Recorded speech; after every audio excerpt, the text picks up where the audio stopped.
Before you assume that artificial intelligence is a future issue for your housing management system program, it's worth asking a much simpler question. Do you actually know where AI is being used today?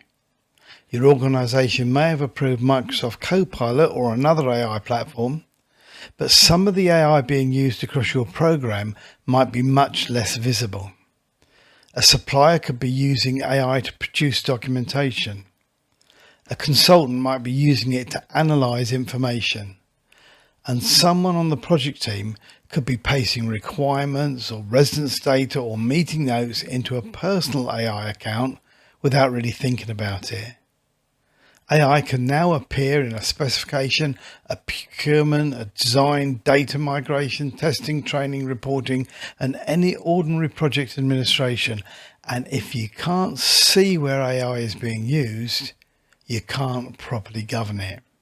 Now, a corporate AI policy is a good starting point, but a policy on its own doesn't give a program team operational control. It doesn't necessarily tell you which tools have been approved, what information they can process, whether your supplier are using AI, and who assesses the risk, or who checked an AI-assisted output before it influenced the program. So we need to move from simply having an AI policy to actually governing AI in practice. Now, the first part of that is the rules.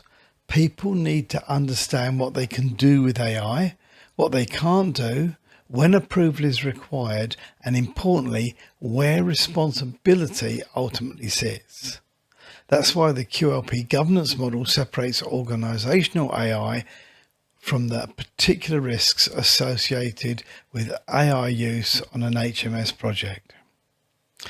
One policy establishes the organization's rules, the other applies those rules to the realities of your program, from specification and procurement through to build, migration, testing, and project management.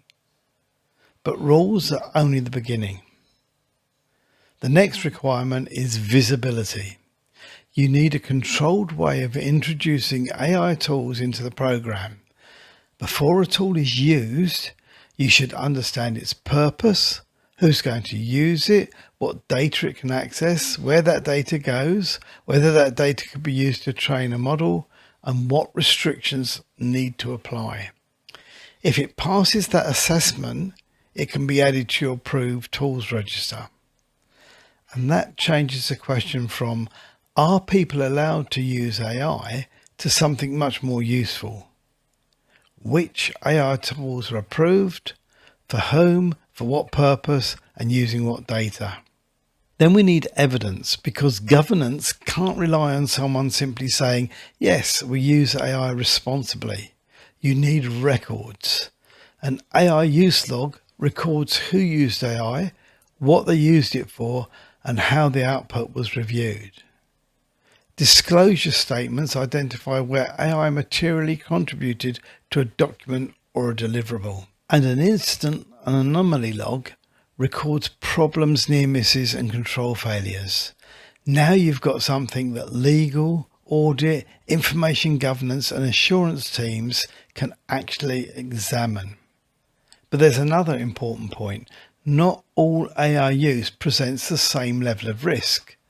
Using an unapproved AI tool to help restructure a meeting agenda is very different from allowing an AI system to process resident information, query operational systems, and interact with APIs or take actions autonomously.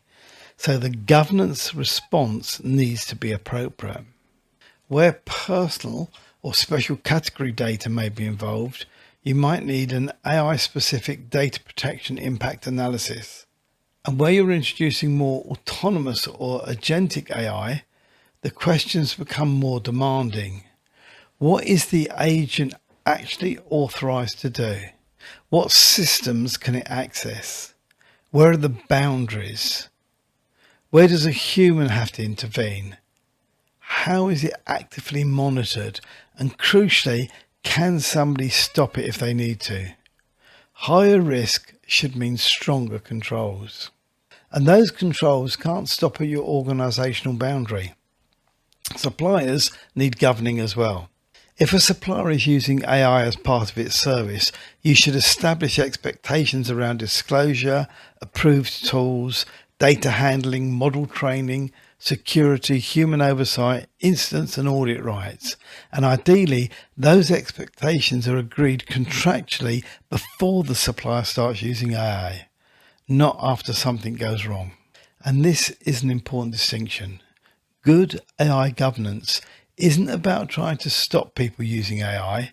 Quite the opposite. It's about enabling people to use it while maintaining control. Knowing where AI is being used, understanding the risk, applying the right controls, and keeping the evidence of the decisions you've made. Now that's the thinking behind the QLP AI Governance Pack.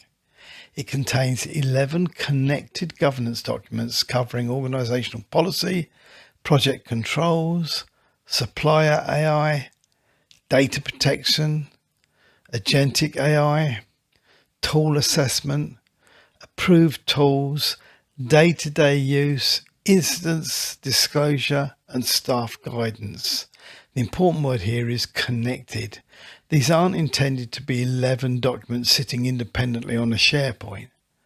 They're designed to operate as a governance system.